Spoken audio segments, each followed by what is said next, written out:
I am Monica Church. I am a part-time Idaho legislator and full-time public school teacher. And I am also an avid recreationist and a lover of all things Hells Canyon. So I'm excited today to introduce to you. I'll just go down the line and then give everyone an opportunity. I think we decided on 8 minutes-ish to introduce yourselves and explain a little bit about this panel, which is about collaboration and coordination in the Hells Canyon recreation area. So here to my left is Eric Barker, who is an outdoor and environmental editor for the Lewiston Tribune. And then Scott Stouder, who's a retired field coordinator for the protection of the water fisheries at Trout Unlimited. And Sandra, I see you over there. Sandra Mitchell, who's the executive director of the Idaho Recreation Council and public lands director, the Idaho State Snowmobile Association. And then there on the end is Robin Pace, owner of Winding Waters River Expedition, outfitter and guide out of Oregon. So warm welcome to all four. Thank you for being here, and I'll let you, Eric, start us off. All right, as Monica said, I'm the outdoor and environmental editor at the Lewiston Tribune. What that means really is I'm outdoor reporter, really. And I cover things like public land management, the effort to recover and preserve threatened and endangered species in our state. That's things like endangered species, salmon and steelhead, and then just general wildlife management and outdoor recreation, hunting, fishing, jet boating, rafting, backpacking, etc. And so that job brings me in contact with Hells Canyon quite often, and people who love to play, work, and just be around Hells Canyon. The canyon is very popular in the Lewiston and Clarkston Valley. I kind of think we have a special relationship to it because we're so close to it. It's we can make day trips into it, especially people in the jet boating community, and for a lot of the rest of the state and a lot of the rest of the country, the logistics are really tough and harder than it is for us. Lewiston is a big jet boating community. We kind of the jet boat capital of the world, some people call it. So we build jet boats, and a lot of people own them, and they like to recreate in Hells Canyon. It's also home to a pretty sizable group of whitewater rafters. I'm among them. I love whitewater rafting and run the canyon a number of times. It's a big hook and bullet town, so huge fishing town. Salmon, steelhead, sturgeon draw people to Hells Canyon. It's a smallmouth bass. And unfortunately, increasingly, it's becoming a destination walleye fishery.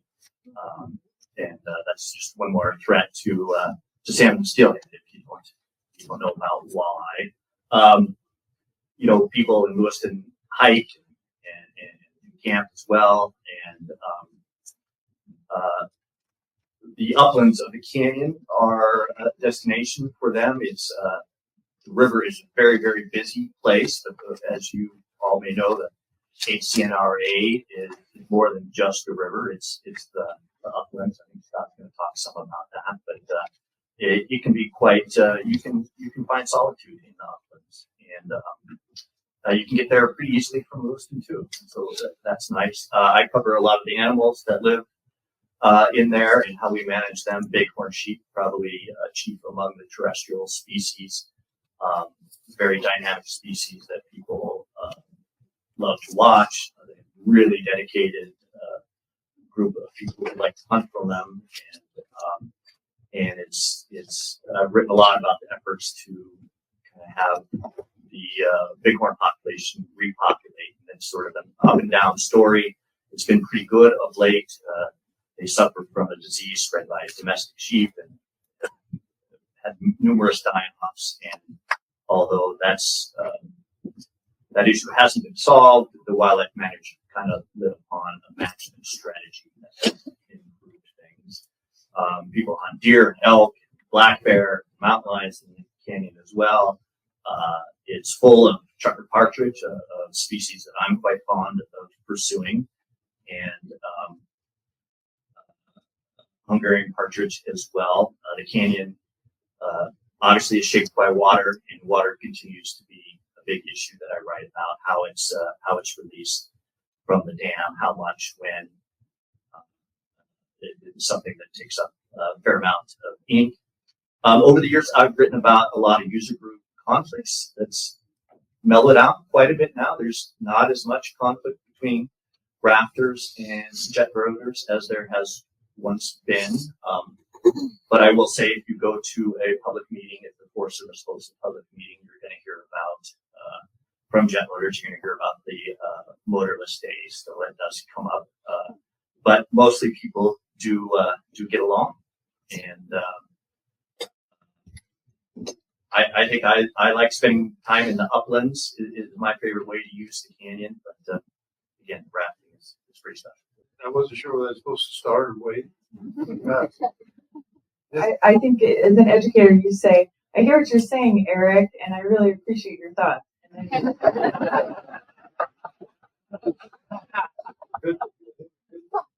Good starter stimulus there. Thank you, Eric. Actually, Eric, I've known each other for years.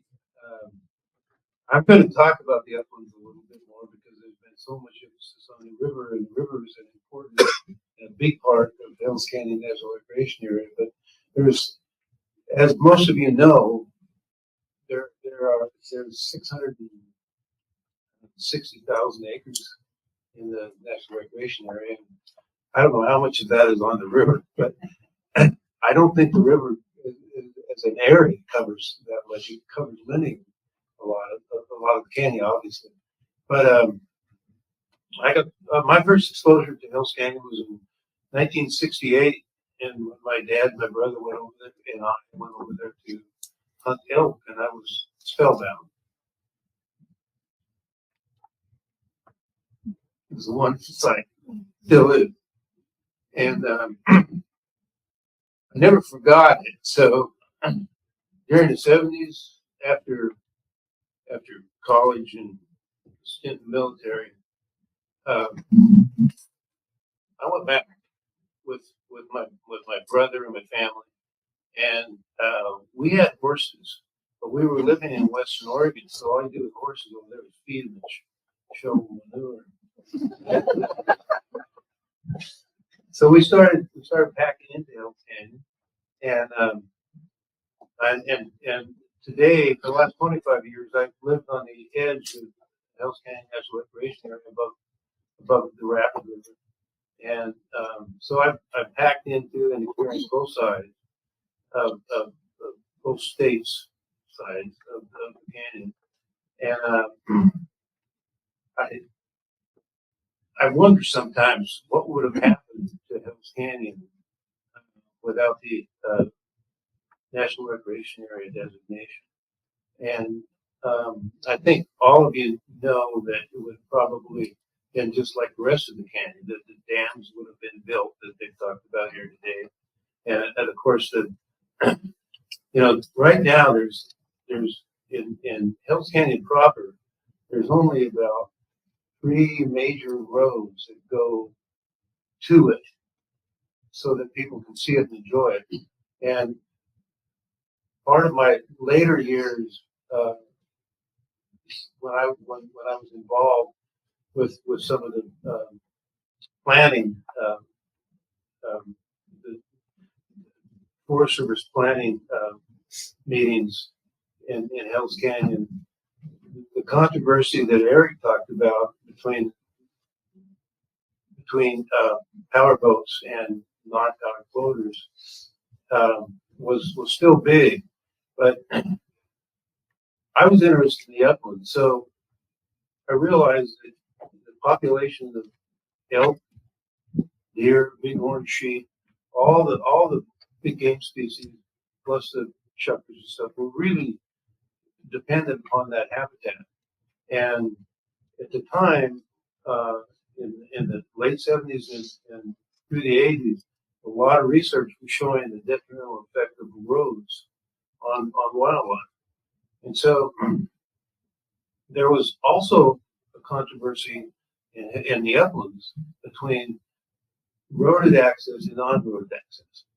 And as you probably can surmise, since I had horses and I was a young guy, strong and loved to hunt and hike, I had a preference for non-roaded access. But it wasn't really that hard to get people to support it. But what came later with the management, the management plan efforts that came out in it. I got on a group as representative of the Oregon Hunters Association, and I'm going to try to do this from memory, so I may fail.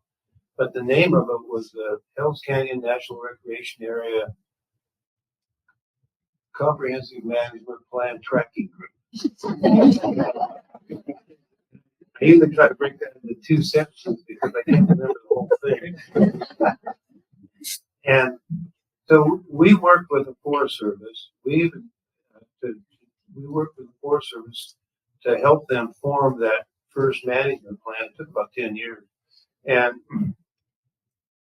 that when that plan came out, a lot of the conflict had already abated just because of time. You know, it wasn't necessarily that everyone believed differently than what they had been advocating for before. She told me about the time card before. So, you know, I wanted to, you know, there's a lot of things to cover here, and I'm not going to try to cover them all. But what I will say is that my wife and I spent 9 years on the Clearwater Basin Collaborative, trying to find protection up there. There's really great land in the Clearwater, you know, the North Fork and that whole Great Burn area. And but we weren't nearly as successful as the Hells Canyon group in the 70s, obviously, for a lot of reasons that the other panel talked about. But one of the things we didn't have, we called ourselves the CBC, the Clearwater Basin Collaborative, and we worked hard at it, but we weren't very experienced at it. And we didn't have bipartisan political support. Senator Crapo sponsored us, but as you know, Senator Crapo is not bipartisan necessarily. He's a good guy, and I think he worked hard at it. But we should have had a representative from the Democratic side of the political party on that collaborative, but then no one even thought of it. And so I won't say we failed, but I'll say we didn't accomplish as much as we originally intended to accomplish. So when you think about next steps after this panel, after this celebration, which rightfully should be, I think you know, in this state, it might be hard to get political representation on both sides of the party or something like this. But I think it's absolutely essential. And that was really a big part of why Canyon National Recreation Area was formed, was because it did have that. Of course, they have at least two states to draw from. And now I don't know. I would say, like with the CBC, the Clearwater Basin Collaborative, we only had one. And at the time, and even now, it might be a little hard to find good equal representation from both parties, I'm not sure. But I think when you think about what can you go forward with this celebration with in this state that has so much beautiful land and water, I think you can learn from the bipartisan efforts that it took from the effort to make the Hells Canyon National Recreation. So I'm going to let Sandra take over from that. That's what I'm doing. And I really appreciate it.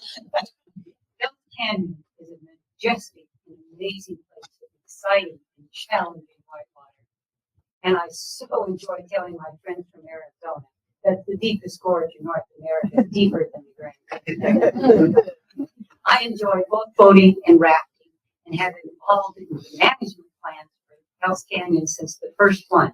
At that time, I lived in Lewiston and I was working for then Senator, previously a Congressman Steve Sims, and managed the Lewiston office. So we were right up front working with the user groups. The first management plan eliminated boats in the Wild River. Needless to say, there was incredible outcry from just about everyone because Section 10 in the Act says that most motorized and non-motorized users are valid in the Wild and Scenic River. So the law said we could both use, so eliminating one didn't work. The final decision was made by the Secretary of Agriculture, John Crow, who said there will be no limits on jet boats and there would be assigned campsites. I don't think we've ever gotten around to the campsites yet. During the second round, in the last round of planning, Senator Sims had retired. So Art Stevens, who was a previous manager of the Hells Canyon River, the Wild and Scenic River, and I formed an organization called the Hells Canyon Alliance. And it was made up of both jet boaters and rafters. And we immediately adopted the philosophy of responsible shared use, which means that all users have a responsibility to care and share for the land, and not one user group has greater rights than the other. The new plan that was adopted created the non-motorized wing, which means every Monday through Wednesday, every other week, that jet boats are not allowed on the river. The forest acknowledged the decision was based on social issues and not resource issues. The social issue is conflict.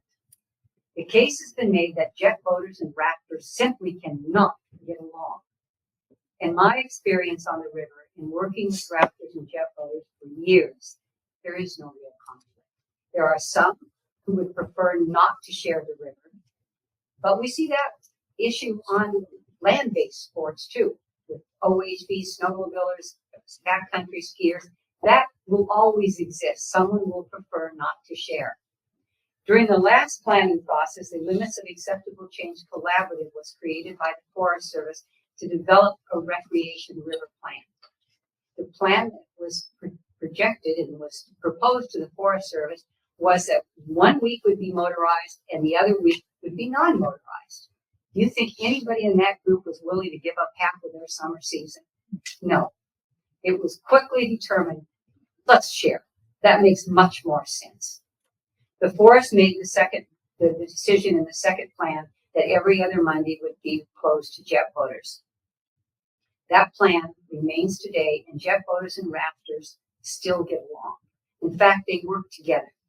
The Hells Canyon Recreation Council was formed in 2016, and the sole purpose is to work collaboratively to maintain and improve the recreational access in its historic infrastructure.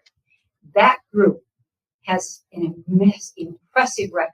It's jet boaters, it's backcountry aviators, it's citizens, it's local government. They go out and raise all the money that's needed to create and rebuild the infrastructure of Hells Canyon. They've chip sealed parking lots, they've cleaned and painted bathrooms, they've built bridges, they've done it through grants, and they are all volunteers. And once again, it's users working side by side, because ultimately what's most important is they love the canyon. In 2005, the Idaho Recreation Council was formed to take the place of the Hells Canyon Alliance. It's made up of motorized and non-motorized, air, water, land, you name it. Rafters and jet boats sit side by side and work together to resolve problems collaboratively. And I will tell you, folks, it works. It's amazing when people sit down in a room and look at each other and realize that we all have challenges. Every user group has problems, and the way we solve them is working together. I think on any given day in Hells Canyon, you would be hard pressed to find people who are not enjoying their expression. There are always some, but there are discontents and critics in every group. But the majority of users would rather share the river than go someplace else to rent. Thank you. Yeah, I agree with so much of what was just said. I do have some slides that I'm going to show, and that's primarily to fuel all of the stoke for the water, which kind of helped carve part of the whole system. And so my name is Robin Pace. I'm the owner of Winding Waters Rafting, Winding Waters River Expeditions based out of Joseph, Oregon. So we are the western border of Hells Canyon. And so a lot of Hells Canyon recreation area is actually in Wallow County. And one of the reasons why I want to discuss Hells Canyon in some photos is that there are so many rivers in Idaho that are beautiful that often get a little bit more face time than Hells Canyon. And it's very possible that many of you have been down Hells Canyon, and it's maybe more likely that you've been down other rivers in the state. And personally, I love Hells Canyon. So we run a number of rafts through Hells Canyon, and as you can see here, that's just kind of some perspective of where we get to be and what we get to see. So we do run a number of different sizes of rafts. The smallest are 14 feet, then 16 feet, 18 feet, 20 feet, as well as wooden dories as well. It's not just a Grand Canyon thing. It does exist in other places in the world.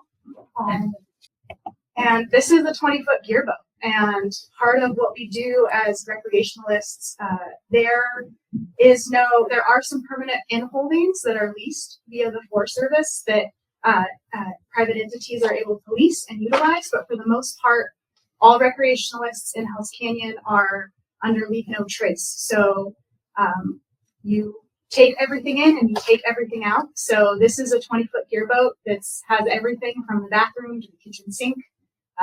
Beds, cots, tents, all of it, water. And this is that same 20-foot gear.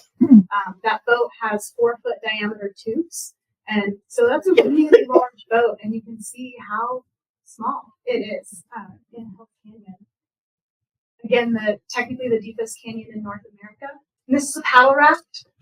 So this is a raft where folks get in and help. The guide is in the back. And it's a really great place to engage with the water a little more closely. And those little boats go up and down through the rapids. It's very, very fun. We don't only utilize the waterways, though. We also utilize the trail systems. And one of our favorite things to do, one of our clients' favorite things to do, as well as private users, both of the jet boat community and the rafting community, as well as just hikers, backpackers, is to get out and utilize the trail systems. The trail systems did historically used to be in much, much better condition, and part of that is due to invasives like Himalayan blackberry. And there are locations where poison ivy has taken over quite a bit, and there are also a number of places where organizations are working really closely to get the trails cleared and back into use. And it's special to be able to use it. And part of what we do when we utilize them, those systems, is to also help. So if there are rocks on the trails, or if there are places where a bunch of thistles have come up that we can help take out with a shovel in camp, that's all part of what we do. And part of why we do that is so that we can get up to viewpoints like this. This is Suicide Point in Hells Canyon. It was referenced in the films if any of you were there at the Egyptian last night. So this is another view from there. The cyclist last night went up and over that area. And so this is an example of the type of camp that we set up. So we really do bring everything, put it together, and then take all of that down. And I don't think there's anything quite as beautiful as a camp in Hells Canyon when the light is just right. It's hard to beat. One more photo, I guess I should have said, we also bring 9-foot inflatable kayaks. Those come out below the biggest rapids. So that is the closest way to engage with the water.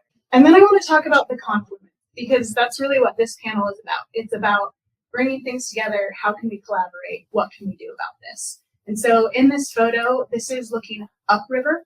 So the salmon is there on the left side of the photo. The snake is on the right. And that's an 18-foot boat. perspective. And this is from the confluence looking above it. And this is in springtime when the Salmon River is in its natural flood stage. The salmon is undammed. And so you can see that beautiful, dark, rich, earthy, loamy brown water flowing and merging with the snake.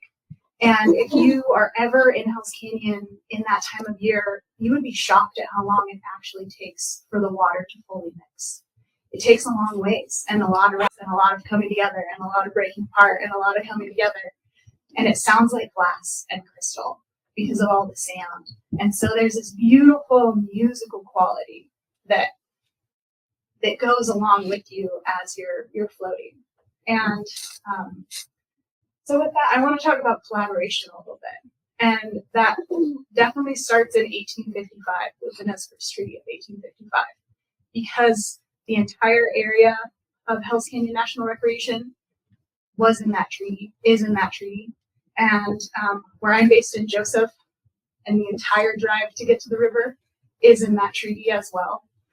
And from Joseph, when you get to the boat ramp, that collaboration only continues. And that collaboration includes Idaho Power and the Forest Service.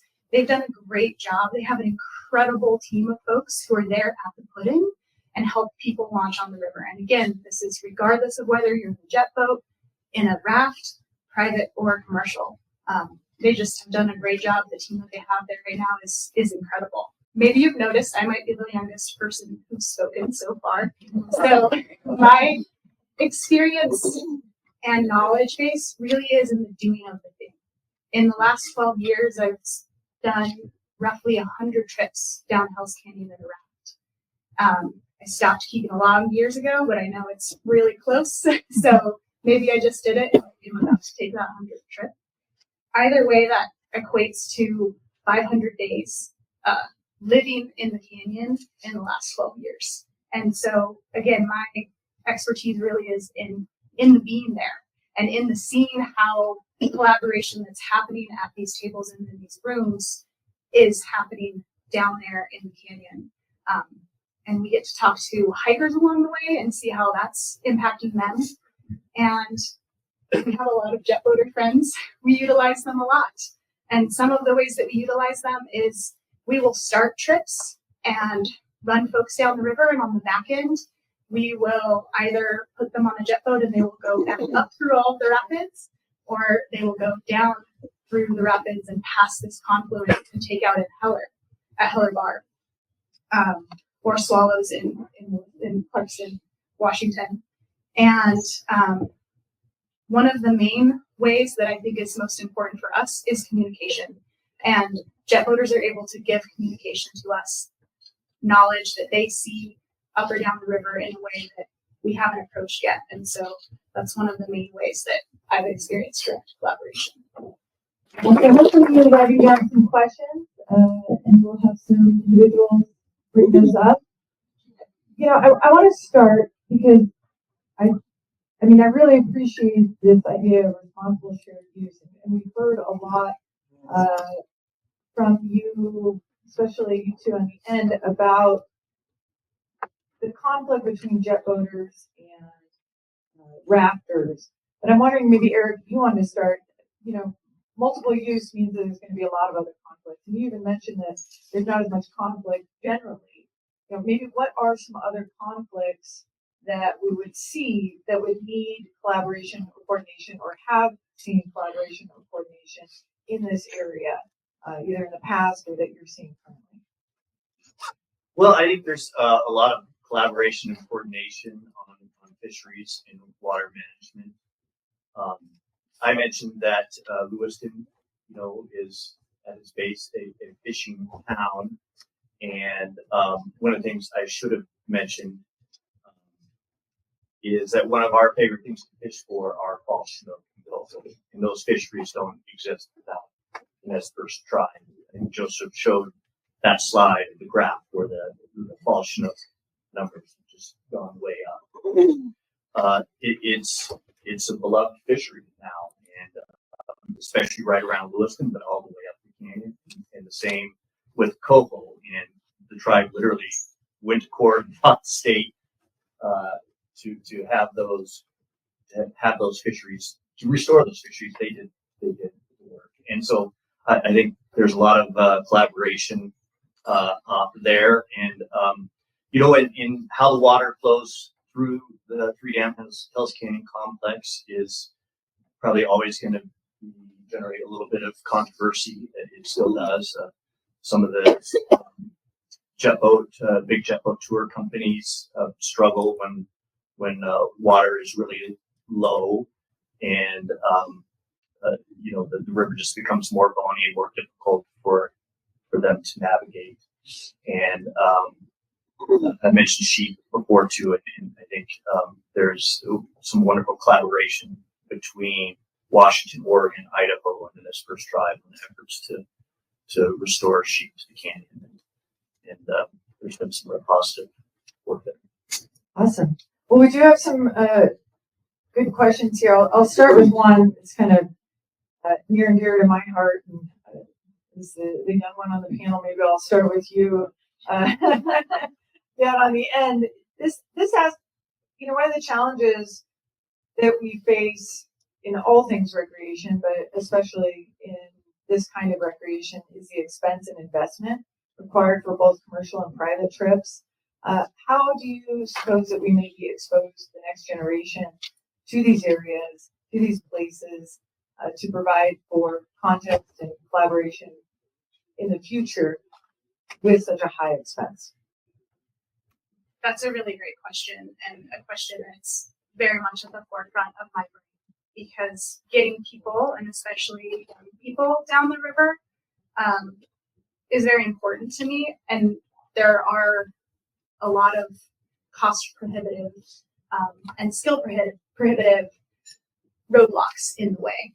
And some of the ways that we have worked at trying to manage some of those costs is we have worked with some nonprofit organizations, where Pantheon Institute is one that has run and done the best that they could to run an annual Sakanma school that's with Nez Perce youth from Colville, Umatilla, and Lapwai reservations. And on those trips, we try to keep those costs as absolutely low as we can, while also making sure that guides and trip costs themselves are covered. I think it really comes down to, from a broader perspective of talking about shared resources and shared skills and shared knowledge, and how we pass those skills on to other folks. So whether that turns into education around how to row rapids and row rivers and have shared boats and rafts and things like that. There are places that rent rafts, and that can still be pretty expensive. And so I think this is a much bigger conversation than can be fixed right in this moment. But I do think it involves those who have offering time and being a public servant and offering their resources, whether that's monetary or physical, to help teach and provide that to the next generations.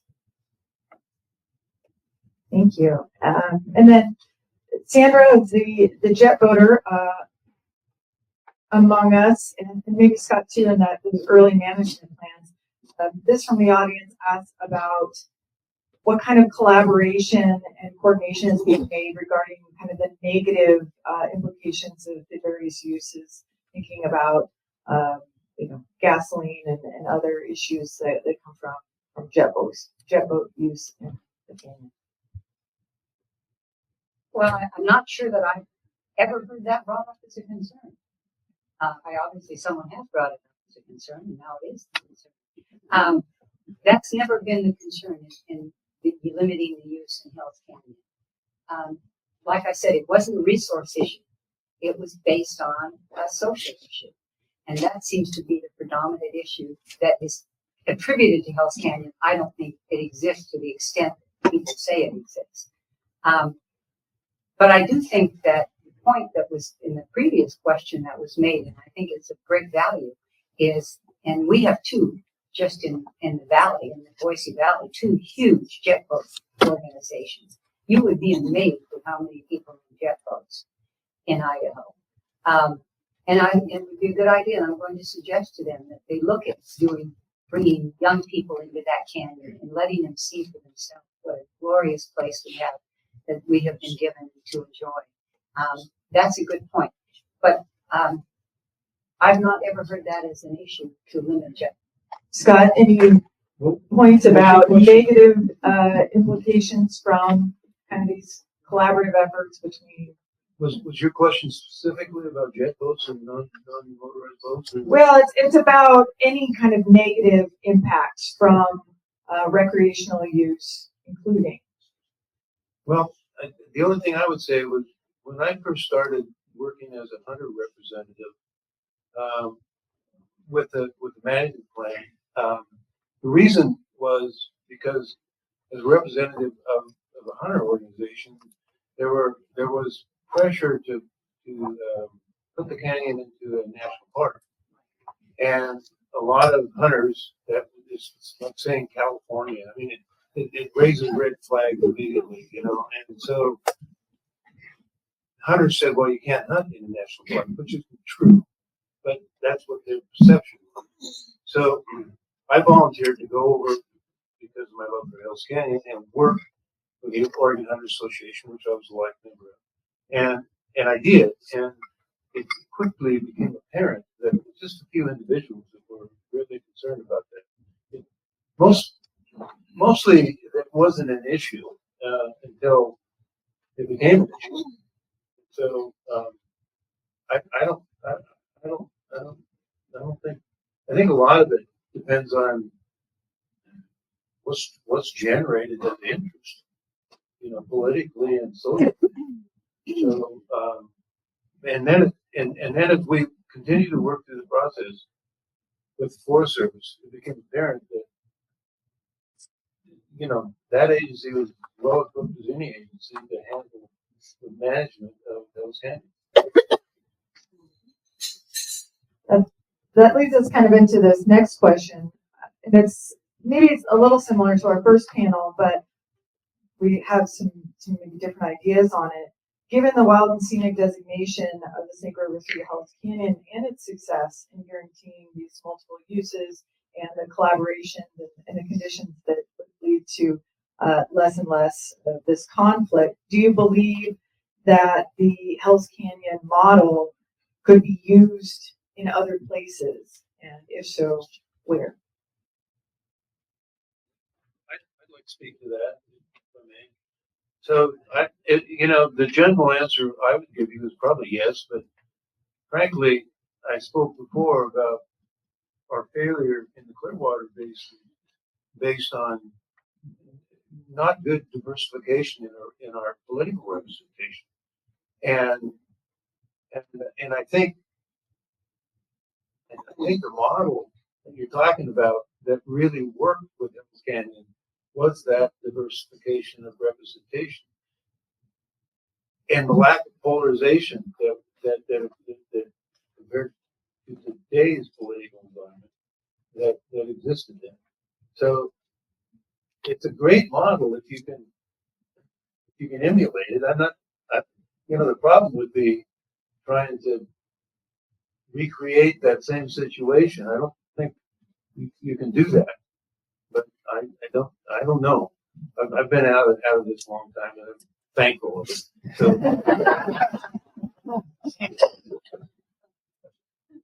Robin is our Oregonian. Likelihood of Idaho's congressional delegation and Oregon's delegation working together on similar efforts in the future? I think that's again a really complicated question, and I think some of the same issues that have been issues since the beginning of this are still the main points of conversation, and that has to do with irrigation. It has to do with use and access of the land. And I don't want to say no, but I think we've been having the same conversation for a really long time. And so unless we agree to come to some kind of a little bit different agreements around that, it would be difficult, I think, because we're still having the same conversation in a lot of ways. All right, Eric.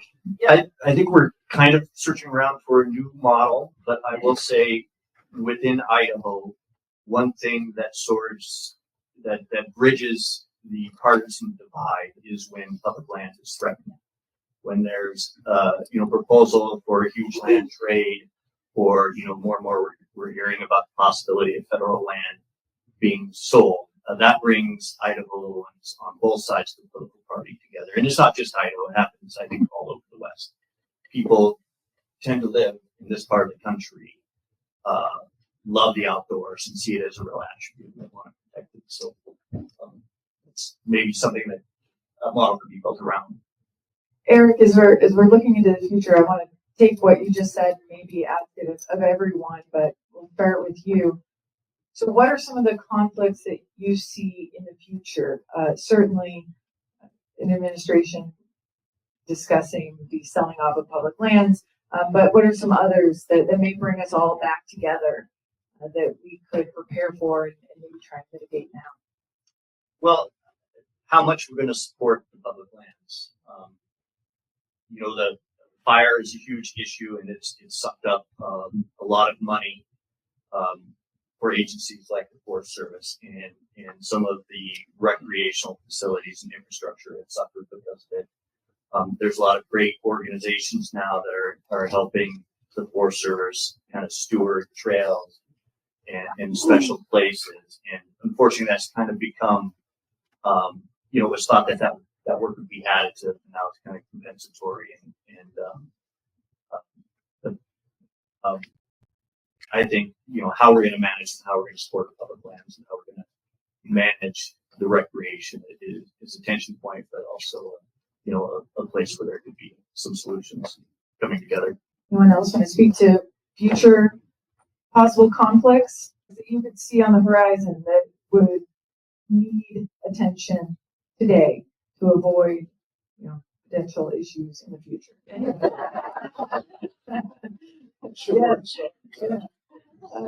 Certainly, probably a lot of the ones that we've discussed, whether protecting treaty rights and fish and dams. This person asks, on the same vein, and I think maybe I've touched on a little bit, but Emily, we had talked about the last time we were together, cuts to the Forest Service, and what's going to happen with the multi-use, specifically with trails and with removing dead logs and other things for recreationists. And what happens if Forest Service staff continue to be cut? You can start to, Sandra, if you'd like. I think it's going to be challenging. However, you must remember that we have as the chief of the Forest Service a gentleman from Idaho. And he was first director of the Idaho Department of Lands, and then he worked for the Idaho Forest Group, IFG, out of Coeur d'Alene. And he understands what's happening. He really does. I think those cuts were made by someone who does numbers. We're going to cut this many. And they don't understand the Forest Service. On one hand, we have the president saying we've got to increase our timber harvest. On the other hand, they cut NEPA people. You can't cut logs without doing NEPA. He understands all of this. So I think this is going to straighten out. I truly do. It has been a disaster and it has been ridiculous. In the meantime, it's going to be our responsibility to fill this whole problem. We're going to have to fix this problem. We're going to have to be more involved with the public lands. But I do believe that this will be fixed eventually. And I also want to go back to another question. It occurred to me that the circumstances, political circumstances that created the Hells Canyon Act was at a time when you had to have both Republicans and Democrats. We're now evolved to an era where you just need one party because of the majority and you can pass legislation. Now, I'm not saying you can get every member of that party to vote, so you probably do still have to bring other members. But politics changes. And so when you come up to the point where you're going to create legislation, you need to take a serious look at what Congress looks like and who's going to be voting and how many votes you have to get. So do I think we can pass the Hells Canyon National Recreation Area Act today? I think we have a good shot. I really do, because of the sentiment in Congress. I just want to add on to that a little bit. I think some of that in the in-between support system has already stepped up and it already exists. I've already had multiple organizations reach out and speak to me asking, would we be able to help out with getting materials to work on trails. Can we let them know if we come across a trail that isn't in top shape, and many other ways that that can happen. And I know our local Trails Association just this past weekend hiked in using the Ninipu Trail from Cow Creek into Doug R and replaced a bunch of signs along that trail system. So I think it very much is on us to step in and up and be a participant in this resource that we all support. All right, we've got just time for maybe one more question. And going back to thinking about young people and engaging in next generation, maybe you'd each like to share your favorite story in the Hells Canyon National Recreation Area, and then maybe one organization or one group that young people might engage with to make sure that some of the conflicts of the past don't become conflicts in the future. Eric, we'll start up here with you. Boy, my favorite. Your favorite story. My favorite story. You can only have one though. Well, for my job, I get to, it takes me a lot of cool places. There's this guy who's no longer with us named East Barton. He was a long time mayor of Riggins, and he worked for the Forest Service for quite a while. And just got to go into the canyon with him on a jet boat and hear him tell his history and his family's history, especially at Kirkwood Ranch. You go through that and you look at the pictures and the displays, and it's like his own family history. And Scott earlier mentioned, like, what would the canyon look like without the national recreation area? And of course, dams is part of it. One thing that Ace told me is it would look like it does between Cache Creek and Heller Bar. If you know the canyon, once you get to Cache Creek, you're leaving the HCNRA, and you immediately start seeing cabins all along the Idaho side of the river. And his contention was that the whole canyon would look like that. As far as groups and how to get involved, I would go back to what we were just talking about. There's a stewardship group for Hells Canyon. I think we're going to hear more about that later today. They're helping maintain the recreational facilities, trails. Those are great organizations to get involved in, whether it's Hells Canyon, whether it's Subway River Frank Church Foundation, Idaho Trails Association. I think those are all good ways for people to get involved, to learn about Idaho's wild places and to help stewardship them. All right, same to you, Scott. Favorite story, and then any organizations or opportunities for young people or anybody who wants to know more to get engaged. I'd make a comment on, fisheries have always brought people together.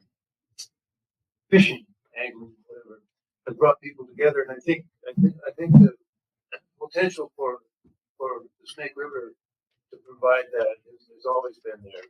I reflect on a comment that Carl made when he was on the panel.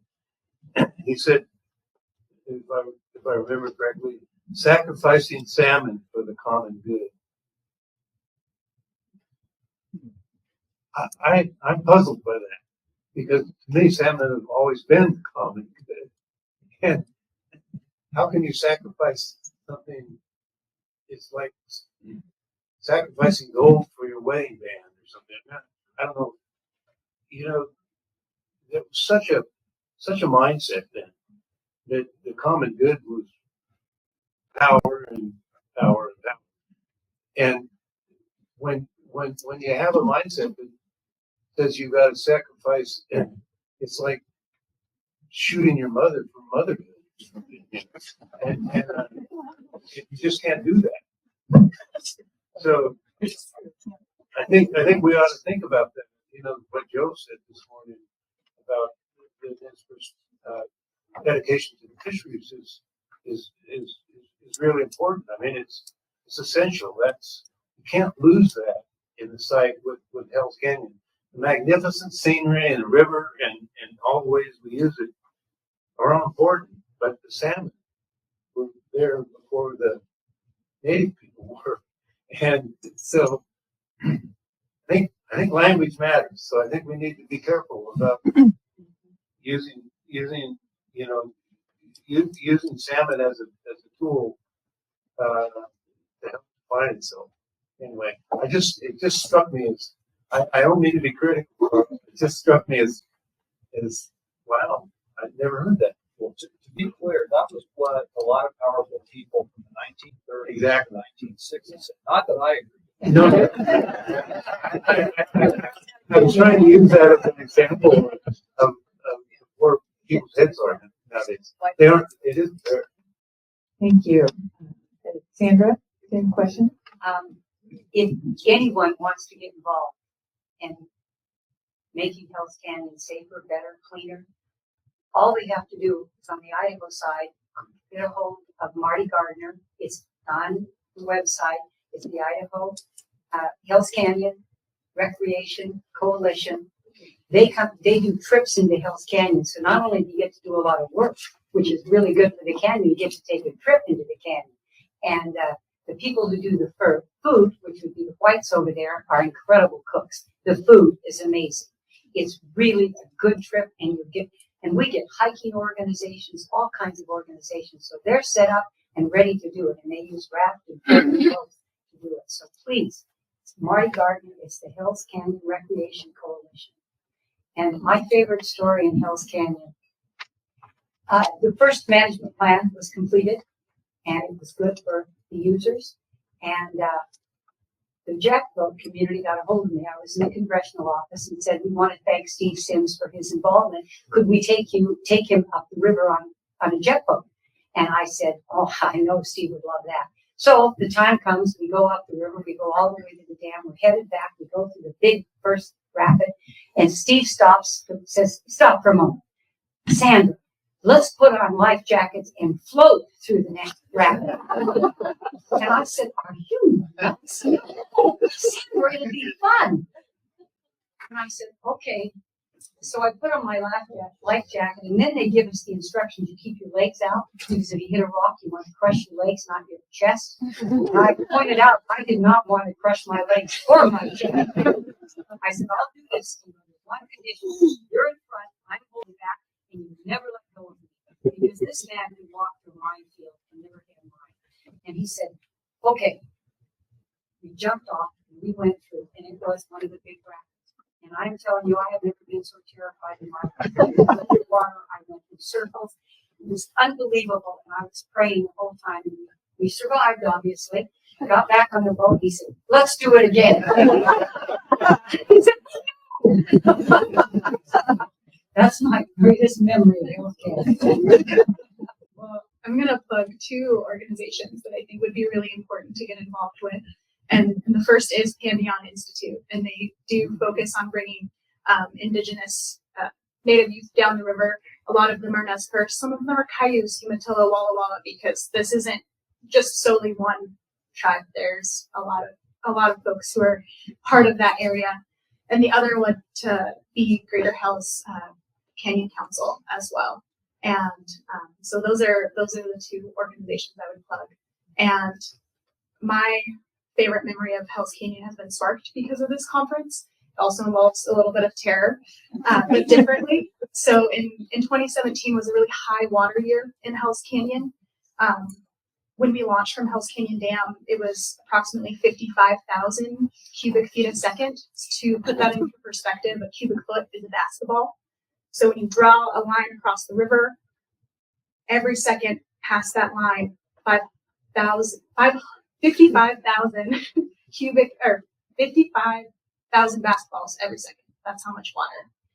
And this was a really special trip because we actually got to take Boyd Norton down the river, and a lot of other folks that were part of Hells Canyon in earlier part and reminiscent of this conversation in the 70s worked with the Forest Service and did all of these things. And 55,000 is a lot of water in Hells Canyon. Those rapids get really, really big. And again, to highlight the collaborative, I think the most important conversation I ever had with a jet boater happened on that trip. And we pulled up to Kirkwood, and I was in my raft. Everyone else had kind of gone up shore, and a jet boater was next to me and just kind of casually said, well, Cottonwood's out. And I had to pause and think about what that might mean. And then it struck me. Cottonwood is another significant rapid that comes out below the confluence of the Snake and the Salmon when the river is large. And what had happened from when we launched 2 days prior was the Salmon River itself was at about 35,000, and in 2 days it had bumped up to 85,000. And so that meant that when we hit the confluence, we were running on about 140,000 cubic feet a second of water, and with huge trees and anyways, lots of terror. Everyone got out fine and safe, and it was a special trip to learn from so many people. And thank you for letting me come and learn from all of you today. And I think now we are ready for lunch. Question lunch?